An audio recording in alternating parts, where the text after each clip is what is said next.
नमस्कार, मैं हूं अंकुर और आप देख रहे हैं सत्य हिंदी का न्यूज बुलेटिन।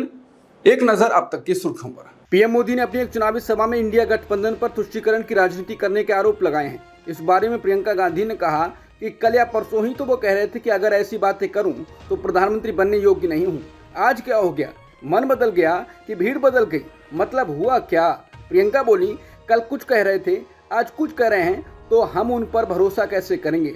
कोई वजन ही नहीं रहा उनकी बातों में।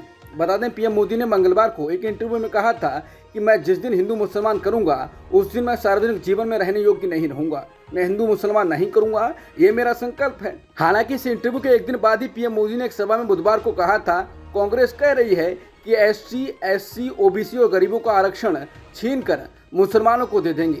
कांग्रेस आपकी संपत्ति को भी जब्त करके अपने वोट बैंक को देने की तैयारी में है। सुप्रीम कोर्ट ने अरविंद केजरीवाल को दी अंतरिम जमानत पर कहा कि इसमें किसी तरह का अपवाद नहीं था और फैसले पर आ रहे आलोचनात्मक विश्लेषण का हम स्वागत करते हैं। इस दौरान ईडी ने अरविंद केजरीवाल की रिहाई के बाद दिए गए कुछ बयानों पर आपत्ति जताई, जिनमें दिल्ली सीएम ने कहा था कि इंडिया गठबंधन की सरकार आने की स्थिति में वो जेल नहीं जाएंगे। सुप्रीम कोर्ट ने इस मामले को सुनने से इनकार कर दिया। सुप्रीम कोर्ट ने ईडी को उस दलील को सुनने से भी इनकार कर दिया जिसमें एजेंसी ने कहा था कि अरविंद केजरीवाल बार बार रैलियों में कह रहे हैं कि इंडिया गठबंधन की सरकार आने पर उन्हें जेल नहीं जाना पड़ेगा। सुप्रीम कोर्ट ने कहा कि हम केजरीवाल के बयान पर नहीं जाएंगे। हमारा आदेश स्पष्ट है कि उन्हें कब सरेंडर करना है। हम शीर्ष अदालत हैं और कानून का शासन इसी से संचालित होता है। हमने किसी के लिए अपवाद नहीं बनाया। बिहार के पूर्व डिप्टी सीएम तेजस्वी यादव ने राज्य के मौजूदा डिप्टी सीएम सम्राट चौधरी के बयान पर जवाब दिया है। सम्राट चौधरी ने कहा है कि 4 जून को लालू यादव का पूरा परिवार बेरोजगार हो जाएगा तो उनको चिंता तो करनी चाहिए। बता दें, 4 जून को लोकसभा चुनाव के नतीजे आने हैं। मीडिया ने जब तेजस्वी यादव से इस बारे में सवाल किया तो वो बोले, उनको रोजगार तो हम लोगों ने ही दिया, मंत्री बनाए, एमएलए बनाए। हम लोग पॉजिटिव लोग हैं, वो नेगेटिव लोग हैं। हम लोगों को नौकरी भी देते हैं, वो लोग नौकरी छीनते हैं। तेजस्वी यादव ने कहा कि अगर हम लोगों के खिलाफ नहीं बोलेंगे तो बीजेपी में कोई पूछेगा, लालू जी और तेजस्वी को गाली नहीं देंगे तो उन लोगों का काम कैसे चलेगा? अगर हमको गाली देकर कहीं सम्मान मिल रहा है तो अच्छा है। झारखंड के ग्रामीण विकास विभाग मंत्री आलमगीर आलम को ईडी की रिमांड दे दी गई है।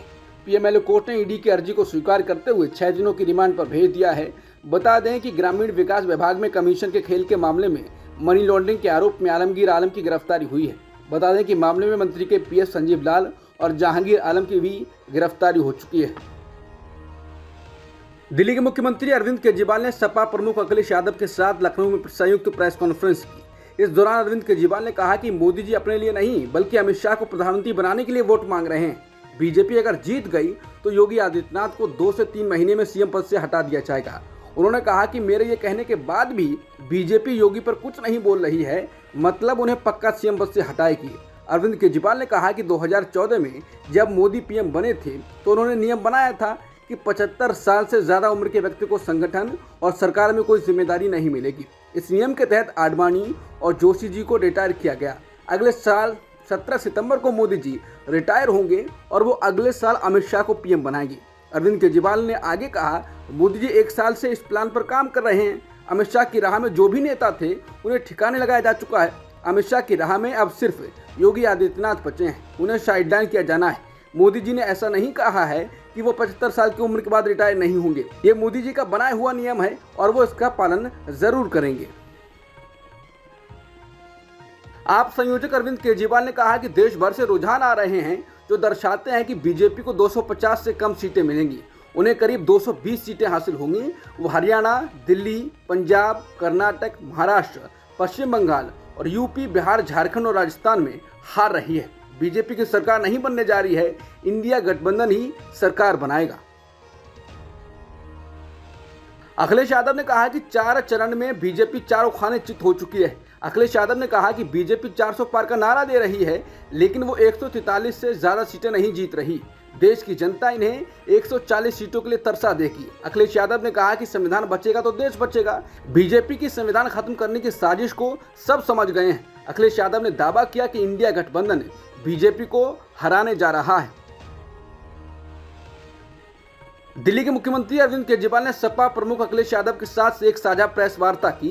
इस दौरान मीडिया ने स्वाति मालीवाल पर भी एक सवाल पूछ लिया, जिस पर अरविंद केजरीवाल ने कोई जवाब नहीं दिया। फिर अखिलेश यादव ने अपनी जेब से कागज निकालते हुए कहा कि इस देश में और भी दूसरी जरूरी चीजें हैं और वो फिर दूसरे मुद्दे पर बात करने लगे। बीजेपी लगातार इस वीडियो को साझा कर रही है। आप सांसद स्वाति मालीवाल को मुख्यमंत्री अरविंद केजरीवाल को सीएम आवास पर पीटने के आरोपी वैभव कुमार को बुधवार 15 मई को लखनऊ एयरपोर्ट पर केजरीवाल के साथ देखा गया। वैभव सीएम के सहायक हैं। एयरपोर्ट पर इन लोगों के साथ आप सांसद संजय सिंह भी नजर आए। इंडिया टुडे ने इस संबंध में सबूतों के साथ एक रिपोर्ट जारी की है। बता दें कि आपकी राज्यसभा सांसद स्वाति मालीवाल ने सोमवार को आरोप लगाया कि केजरीवाल के निजी स्टाफ के सदस्य ने सीएम आवास पर उनके साथ कथित तौर पर मारपीट की थी। हालांकि पुलिस ने कहा कि उन्हें इस संबंध में मालीवाल से कोई लिखित शिकायत नहीं मिली है। प्रधानमंत्री मोदी ने विपक्ष पर हमला बोलते हुए कहा कि इंडिया गठबंधन के लोग कहते हैं कि मोदी सीएए लेकर आए हैं। जिस दिन मोदी जाएगा उस दिन ये सीएए भी चला जाएगा। उन्होंने कहा कि देश की जनता जान गई है कि वोट बैंक की राजनीति करके हिंदू मुसलमानों को लड़ाकर आप लोगों ने धर्मनिरपेक्षता का ऐसा जामा पहन लिया था कि आपकी सच्चाई सामने नहीं आ रही थी, लेकिन मोदी ने आपकी सच्चाई उजागर कर दी है। आपने देश को 7 दशकों तक सांप्रदायिकता की आग में झुलसने के लिए मजबूर कर दिया।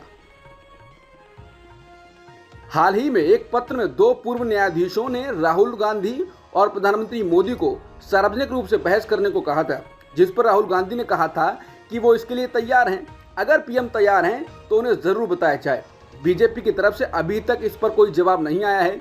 इसी बीच कांग्रेस के वरिष्ठ नेता जयराम रमेश ने प्रधानमंत्री मोदी पर निशाना साधा है।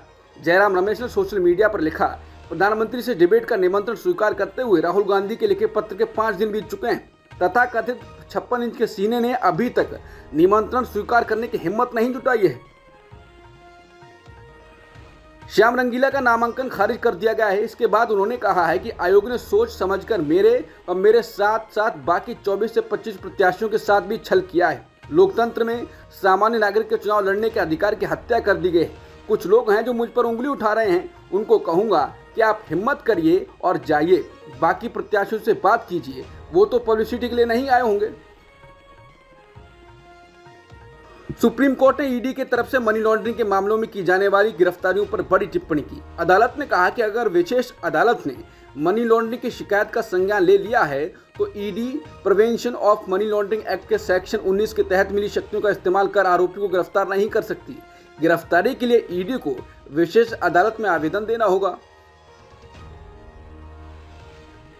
भारत के प्रधानमंत्री नरेंद्र मोदी ने स्लोवाकिया के पीएम रॉबर्ट फिको पर हुए हमले की निंदा की।